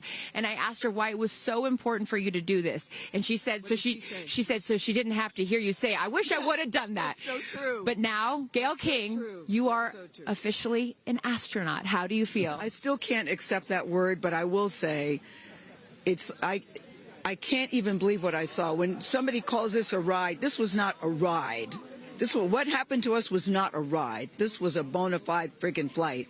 And our instructor, we were so well prepared. So every noise we heard, we knew. But the flight instructor said that I am her best success story. Why? Because she's never had somebody go through the course who's terrified of flying. Everybody who's gone through the course is somebody it's been a lifelong dream. They wanted to do it. So she said, I'm her best success story. I'm so proud of me right now. I still can't believe it. I still can't believe it. I was just going to say, prior to the launch, you said that you would be so proud of yourself if you went through with this. And you did. What was the best part, Gail? It's oddly quiet when you get up there. It's really quiet and peaceful. And you look down at the planet and you think, that's where we came from? And to me, it's such a reminder about how we need to do better, be better. Do better, be better human beings. And what do you mean by that? Processing. Well, it's so nasty and so vitriolic nowadays. And I mean, if everybody could experience that peace that we had up there and the kindness and what it takes to do what we did, all the people that it took to get us up there and get us back safely, I'll never, ever, ever forget. And when we were up there, have you talked to Katy yet? I have not. Okay, when we were up there, after zero G is very difficult. You know, all the training about this is how you get in the chair and this. I look like a friggin' moose getting in the chair. It was like, just let me get in the chair. Let me get the seatbelt on. But, you know, we had a very do this. How would you describe it? It's very difficult because you're floating. But the best part was when we got back in our seats after zero G's, Katy sang "What a Wonderful World." She did? Isn't that nice? Oh, come on. She sang "What a Wonderful World." I see dreams. Oh, yes. Oh. Because we'd been asking her to sing all the time, and she wouldn't. And then, because everybody said, sing roar, sing fireworks. And she said, it's not about me. I wanted to talk about the world. Wow. I know, isn't that nice? You got to ask her about that. That's really special. And when Lauren got out, she was overcome by emotion for a lot of reasons, and rightfully so. But she spoke to the group and how close you guys have all become because of this experience. How would you describe the camaraderie that you guys now have together? I would say that we are forever bounded, because you can't go through what we went through to look out for each other, to help each other, and not be changed by that. You know, it really is a true. People throw the word around, but it really is a true sisterhood. But it speaks to how we were set up for success. The training was so, I can't stress this enough. The training was so friggin' good. We were set up for success. And it went exactly as they told us it was going to. Every boom that you heard, the drones, the drogues coming out, the parachutes coming out, it went exactly as they said. Are you glad you did it? I am glad I did it. I am glad I did it. Yeah. I am very glad. I have no regrets about doing it. What would you say to people watching right now that are scared, that are fearful of anything? What would you say to them? Well, I just said I'm stepping way out of my comfort zone, because this is so not like me. I said up there, I might now get my ears pierced. I've always been afraid. Which is great. I love that you've never had your ears pierced. No, even Hootie at the training center. You don't have your ears pierced? I go, because it hurts. Oh, my gosh. But I mean, for people that are afraid, Eleanor Roosevelt once said, courage is doing something that scares you, but you do it anyway. And I stepped out of my comfort zone in a way that I never thought was possible for me. And now that I've done it, I really do feel I can take on anything. Anything. Congratulations, Gail King. You are an astronaut. Thank you, Chris. I am so excited for you. I'm so excited for you. And I'm going to go with you to get your ears pierced, because I want to get another hole right here. Go enjoy this with your family. Thank you so, so much. Aisha, oh my goodness. Congratulations. Congratulations. You are officially an astronaut. How do you feel? Also, how do you look perfect after just going to space? I mean, my goodness. I will never be the same. I mean, when you get up there and you see the Earth, and it's so beautiful, and it just fills the screen, and it's not just your window. It's like everybody's window, and there's no boundaries, there's no border. There's just Earth. Wow. It's incredible.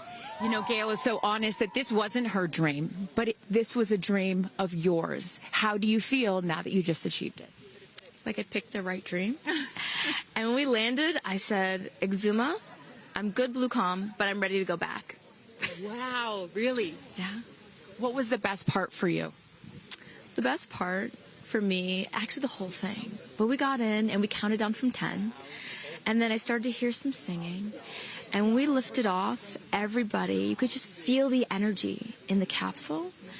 And when we got up there and we got out of our seats, we all just looked at each other. And there was this moment, and I can't wait for people to see it on the video, but there was a very special moment between all of us. And it's just beautiful. It's so beautiful. Yes. Where is your grandfather? Your 92-year-old grandfather, who I know you were so excited to bring. What did he say to you when you got out of this capsule and got to see him for the first time? He said, I was really worried for you, but then Oprah squeezed me. Oprah has a way of making us all feel just a little bit more at home and a little bit calmer. I know your father is watching down on you, and he is your angel. What do you think he's thinking right now in heaven? I think he was like, woo!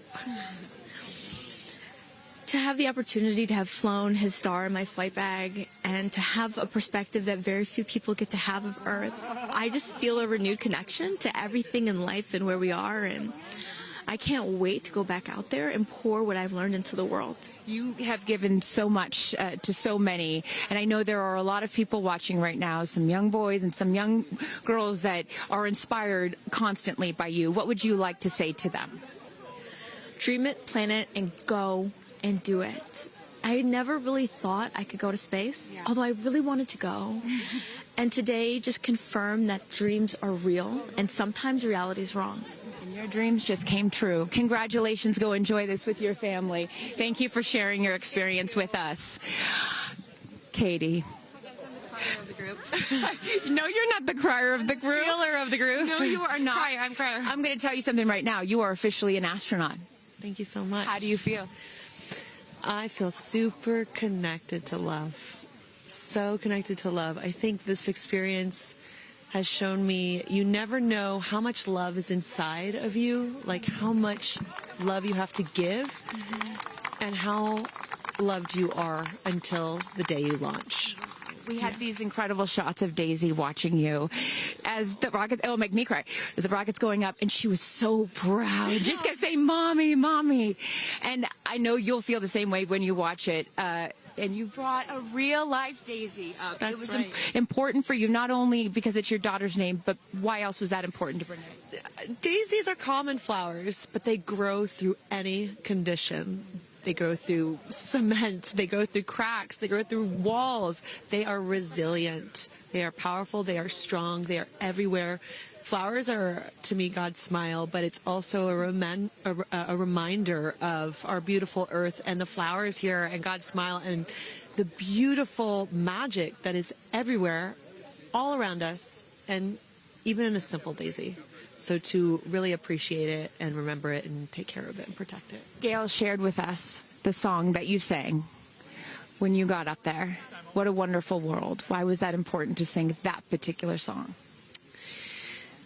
I've covered that song in the past, and obviously, like, my higher self is always steering the ship, because I had no clue that one day I would decide to sing a little bit of that in space. But I think that it's not about me. It's not about singing my songs.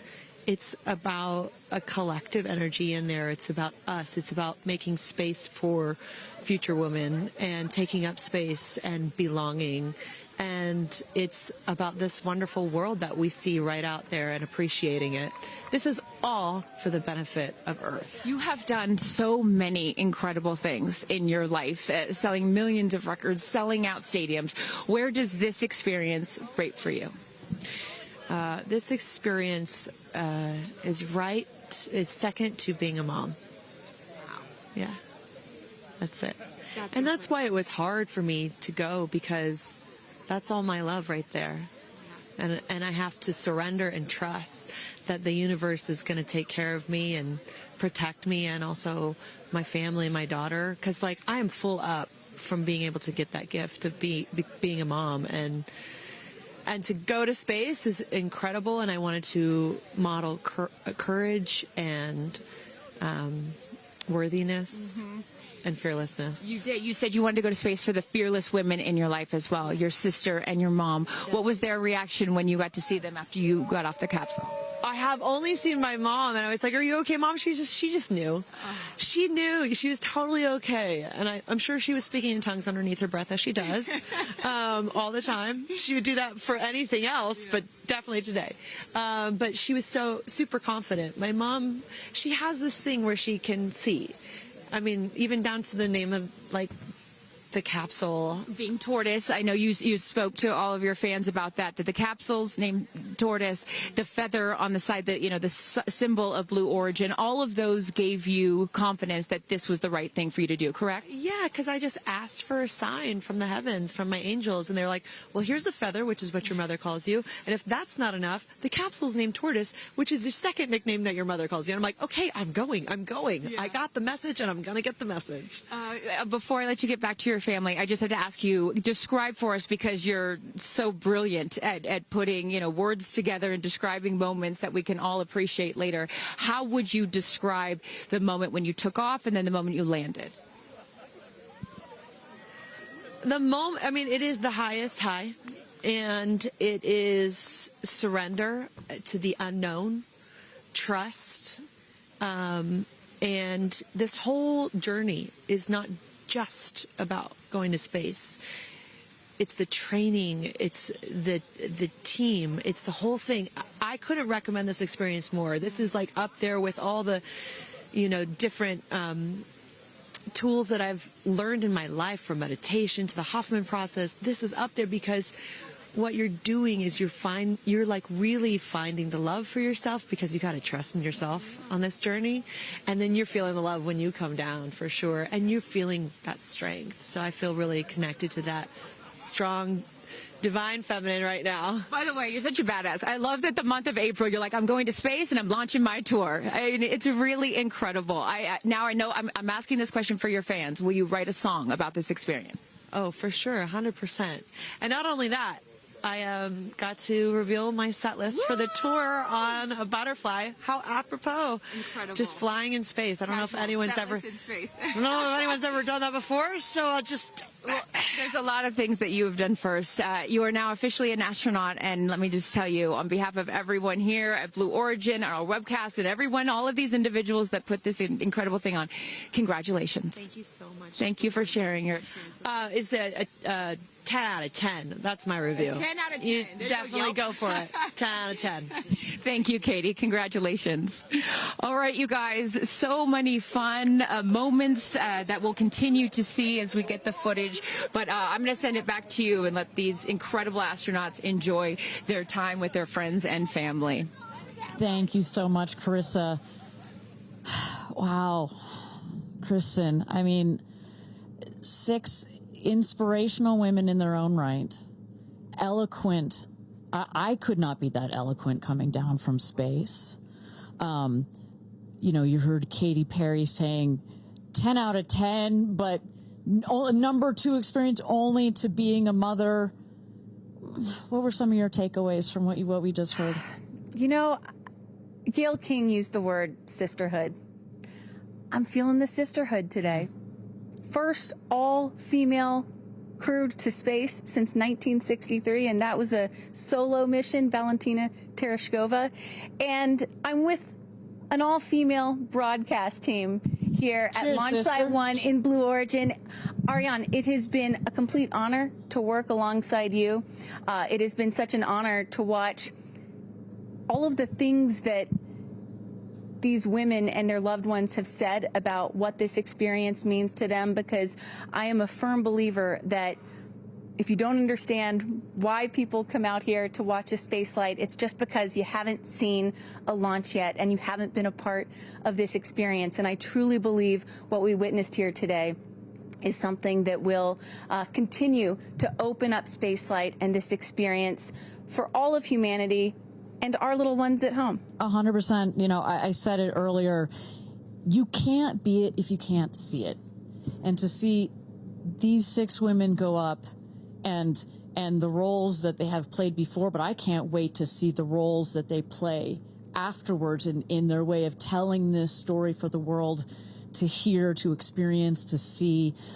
This is just the beginning. So I want to give a shout out to them, because as you saw, that is coming out of your comfort zone, whether you wanted to go to space or you're like Gail and you didn't anticipate it. Thank you for trusting yourselves and to their families and trusting their loved ones with Blue Origin. We are very proud to do that. I'm so proud of Gail King, too. I wonder if she's still afraid to fly on airplanes after flying to space. Have we cured her of her fear of flying? I don't know. We've cured her for getting your ears pierced. So, there we go. Baby we'll take steps. that one. Let's start with that one after this not so baby step. Aw. Look at that beautiful shot. And now the party starts, right? Can we pop some champagne and celebrate a little bit later? Let's do it. It's only 9:20 a.m. It's not too early. 5 o'clock somewhere, baby. All right. What an incredible day. Just for all of us, for our astronauts, for our Blue Origin team. It was an honor to fly you to space. And if you would like to follow in the pioneering footsteps of these astronauts and purchase a seat to space, visit blueorigin.com and click Fly to Space. Your own journey to visit the Kármán line is much closer than you think. If you'd also like to purchase a mission patch to commemorate today's launch, head to Blue Origin shop for patches and much, much more. For Kristen, Carissa, and Tabitha, I'm Ariane Cornell. Thank you so much for joining us. And until our next launch, Gradatum Ferociter.